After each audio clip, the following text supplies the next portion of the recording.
Good evening and welcome back to my YouTube channel.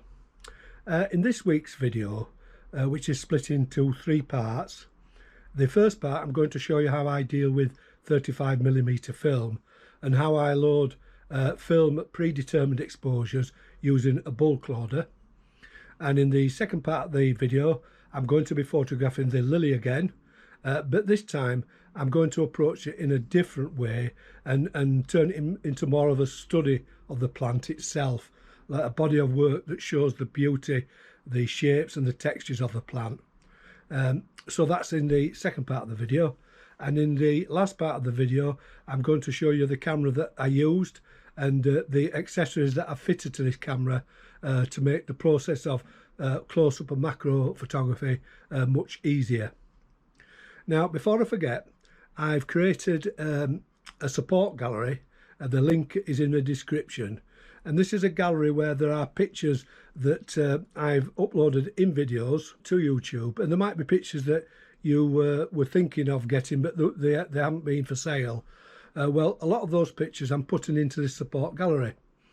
They're all just two sizes, 16 by 12 and 12 by 12.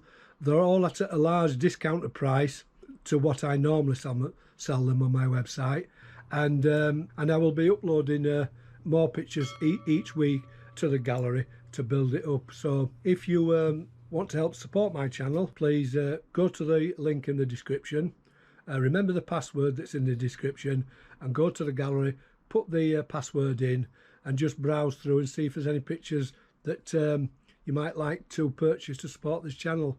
I'll post anywhere in the world, so please have a look at that. Anyway, without further ado, let's move on to the first part of the video. One of the problems when using 35mm film is it's difficult nowadays to find 24 exposure rolls. You usually have to buy 36, and the problem with that is if you might want to just go out and take 3 or 4 pictures, but you can't really develop the film because you've got all these other exposures left, and you just if you develop that roll of film with just 4 or 5 exposures, you're just throwing money away. So the answer to that is to load your own film into canisters to the amount that you want to use for the shots you're going to take. And in this video I'm going to show you the way that I work with that using a bulk film loader. I'll also show you me taking some close-up pictures in 35mm with my Pentax LX and the equipment I use for that, and get the film developed and show you the pictures. But first of all, I'll show you the actual loading process using the bulk loader that I use, which is called I think it's a Quick Bob. No, it's not. It's a Bob Quick 135 bulk film loader. So I'll show you how easy it is to load film into that. So this is the Bobbin Quick 135 bulk film loader. I've got the name right at last, and I'm going to show you how easy it is to load film into these.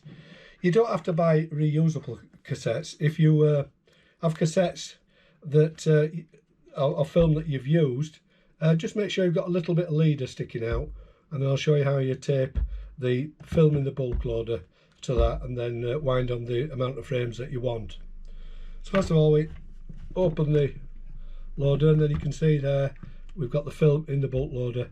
The film that's inside there is light tight at the moment, so I'll take the wind knob out, place that into the bulk loader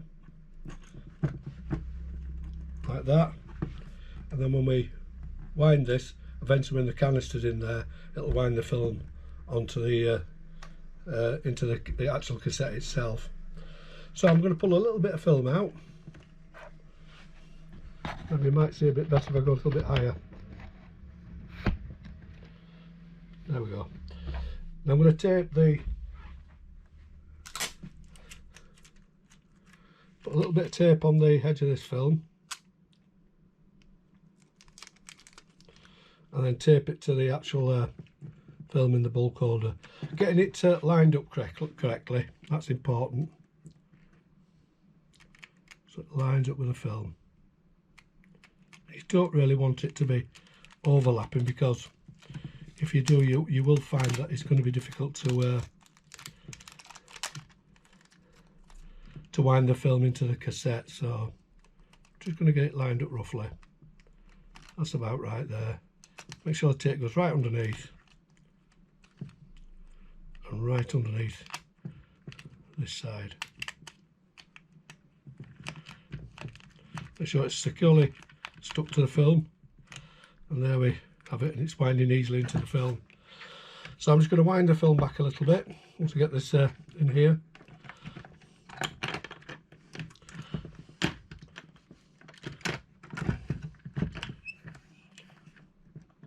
Right, just tighten everything up, and then once it's like that, we shut the top.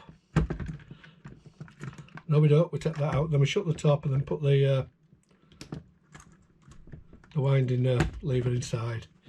And then on the front of the holder, you need to set this to triangle mark there,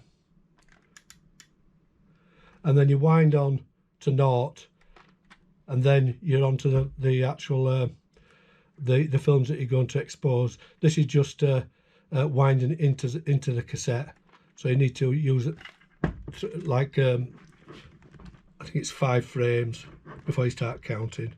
So we're just going to wind the film on now. You can hear it click each time. So I'm going to wind on about 6 or 7 shots for the photographs I'm going to take, and so I'll probably wind till 1, 2, 3, 4, 5, 6. I'll go to 7. So that means now I've got 7 shots approximately loaded into the cassette, and I can use them up and just develop those 7. So once that's done, you pull the knob out, lift the lid up, pull the cassette out, and then wind on with this knob here, this one here, you can see it there, that knob, and just let some film come out. Get some scissors.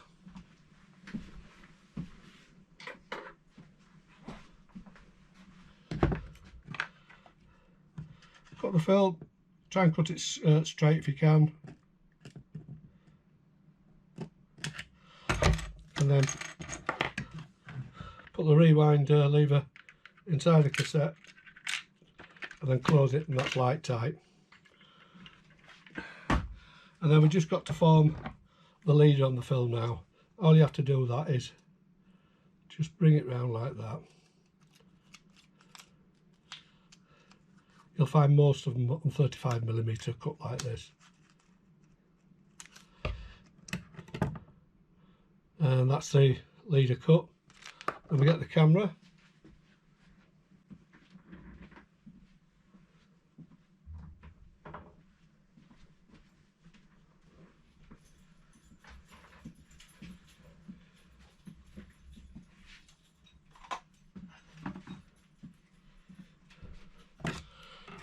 Right, open the film back. This is my Pentax LX. This film inside.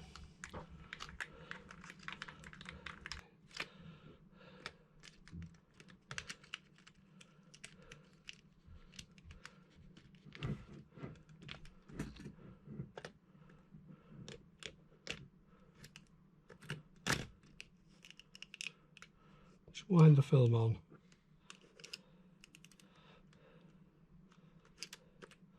Make sure it's in the sprocket holes, the cogs.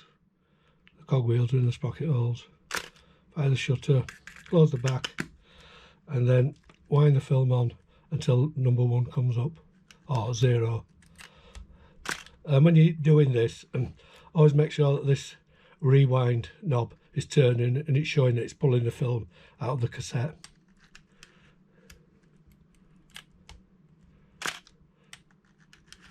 And now I'm on the first exposure.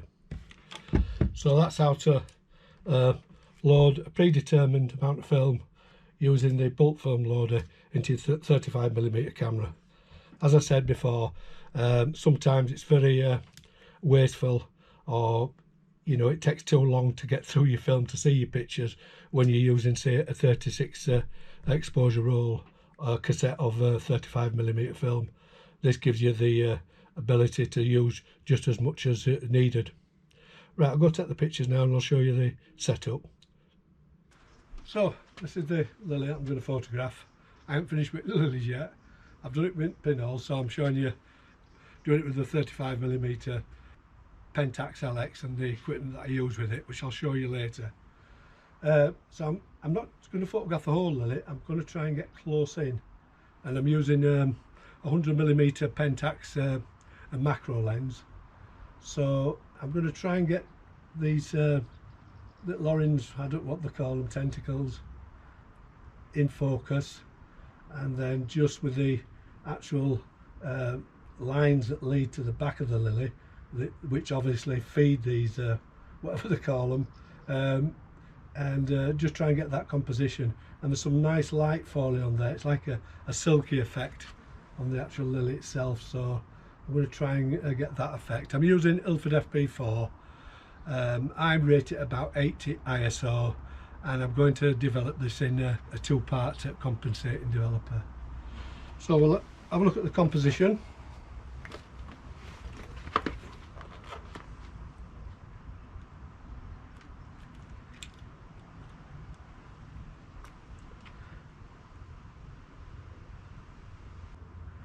This viewfinder gives a magnified view, so it makes it a lot easier to photograph on small areas, and the actual focusing screen is quite grainy on this, and it's meant for close-up, and it does make it easy to focus. It pops in and out really easy. Here's a picture of what I'm actually seeing through the viewfinder now. Right, so I'm just going to take an exposure reading. I've stopped my lens down to around about f8, and I'm pressing the depth of field preview button, and that's giving me 60th of a second at f8. I think I might have to try and stop down a little bit more to bring the rear not into focus, but to show more detail as it goes out of focus. If you can understand that, that's a little bit better. So I'm getting now 15th of a second, and that's at f11. Now, just to check this, because it's very bright, I would imagine that the camera, because it's so white, it's going to be actually underexposing the film. It's fooling the meter.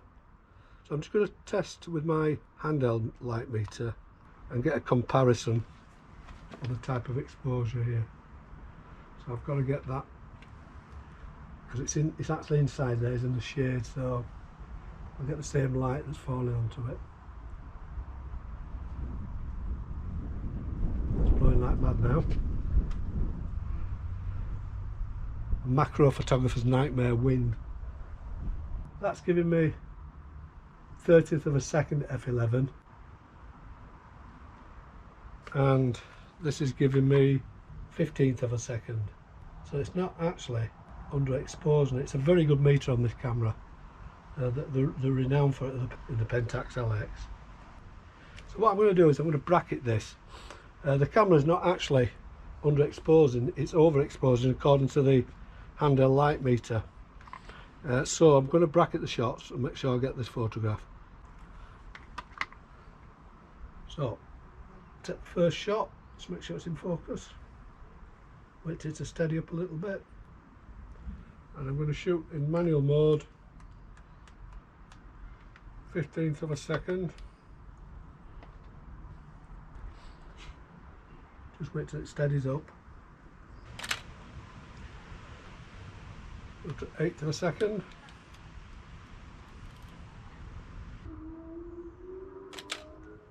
That's 8th of a second.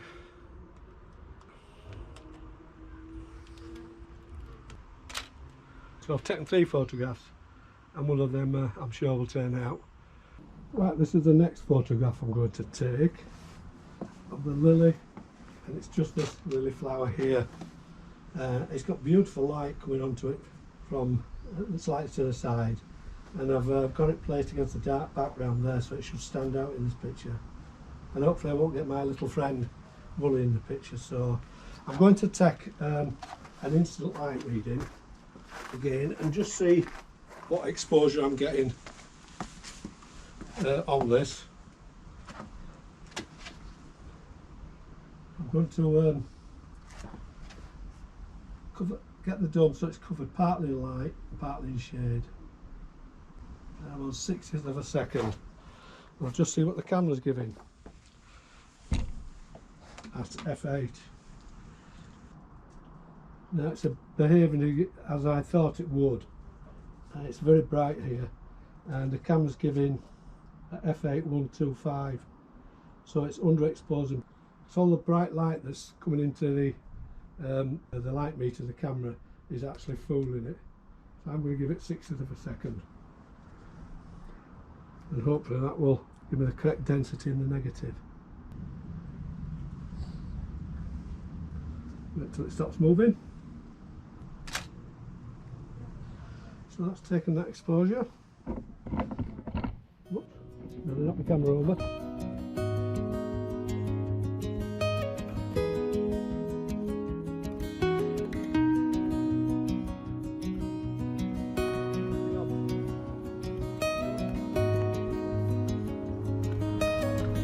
He loves me. At least somebody loves me.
So this is the small, compact, beautifully made, solid as a rock Pentax LX.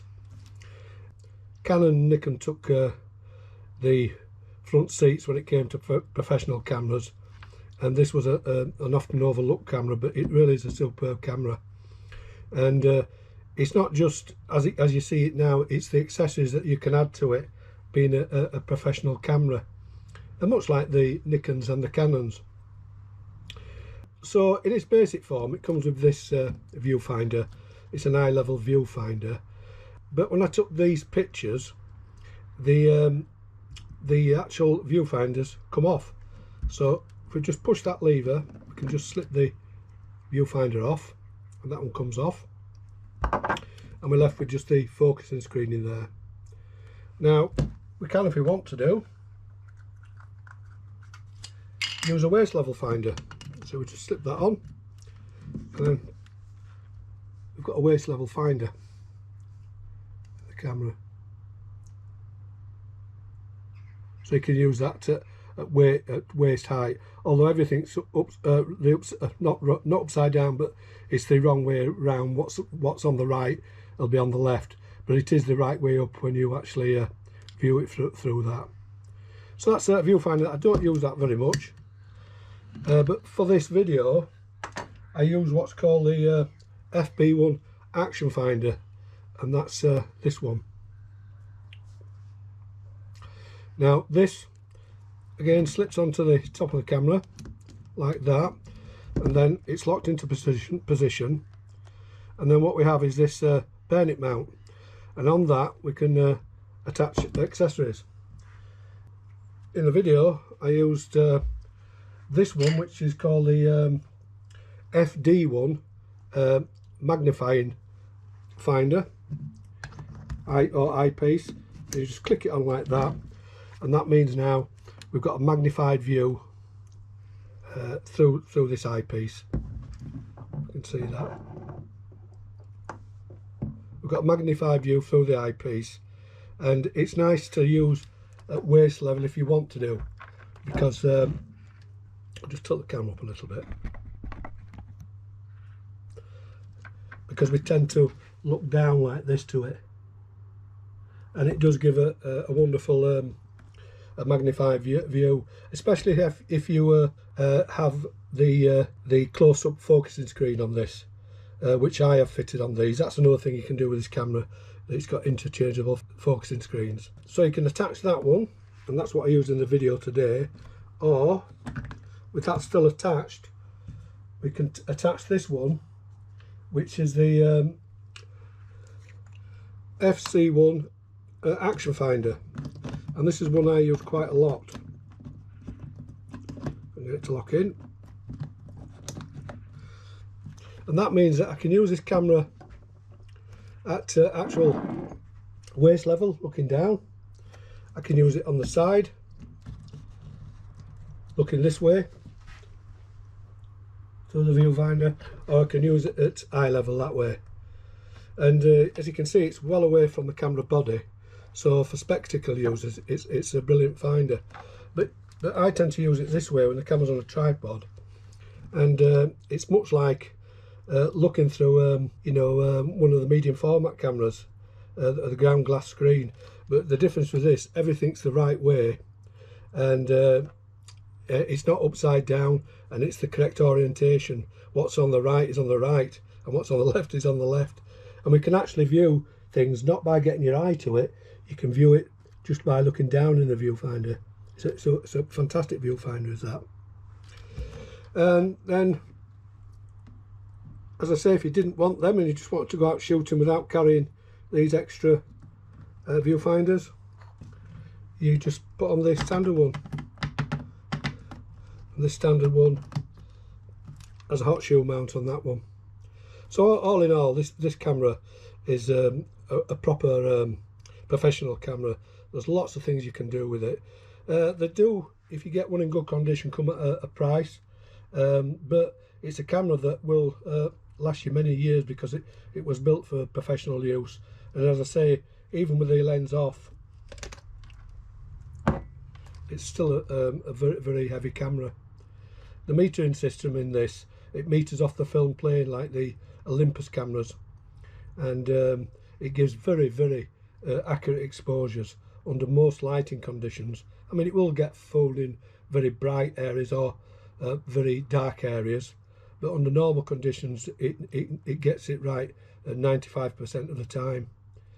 So all in all, I'll do a full review on this camera at some stage. It's a great camera. As I say, for the video, and they're easy to take off and replace. The action finder and the magnifying eyepiece, and that makes macro photography very, very easy. You know, it's a funny old thing, is life. It's a cycle, and we're born and then we die, and it's the same throughout nature. Every living thing has its time, and then it has to go. And I'm so glad that I photographed these lilies.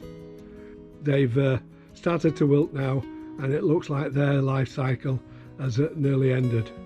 We've had so much pleasure from these lilies, watching them from first poking their head out of the soil, and then patiently growing to full size and producing these beautiful trumpet shaped flowers, beautiful shapes and textures to them.